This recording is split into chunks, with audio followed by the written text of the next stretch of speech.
तर पुढची बातमी ही पुण्यातूनच। पुण्यातल्या मध्यवर्ती भागामध्ये असलेल्या रेस्टॉरंटमध्ये दरोडा पडलाय।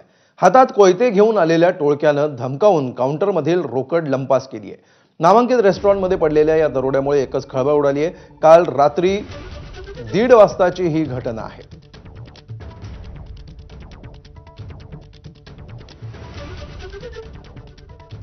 पुण्यातील डेक्कन पोलीस स्टेशनच्या हद्दीतील या आनंद रेस्टो बार मध्ये काल रात्री 1:30च्या सुमारास दरोडा टाकण्यात आला।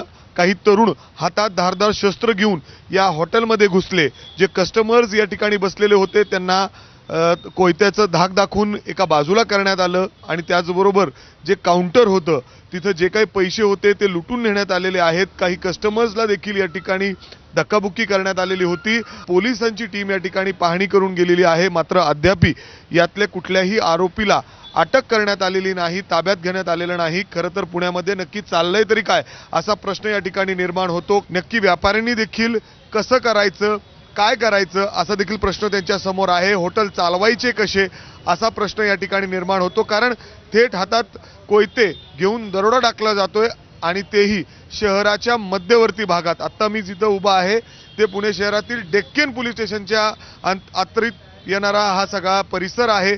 आता जरी बघितलं तर वर्दळीचा भाग आहे, शेजारी सगळे दुकानं आहेत आणि रात्री देखील उशिरा अशाच पद्धतीने हातात कोयते घेऊन हे मुलं आली आणि थेट त्यांनी दरोडा टाकला। यामध्ये त्यांनी काउंटरमध्ये जे काही पैसे होते ते पळून नेलेले, काही साहित्य देखील इथून त्यांनी दरोडा टाकून नेलेला आहे आणि काही तोडफोड देखील अशा पद्धतीने केली आहे। त्यामुळे पुण्यात खरंच पोलिसांची धाक राहिलंय का आणि कायदा सुव्यवस्था नक्की आहे का असा प्रश्न या ठिकाणी सर्वसामान्य पुणेकरांना पडलाय। कॅमेरामॅन विजय राऊतसह मी मिकी घई, एबीपी माझा, पुणे।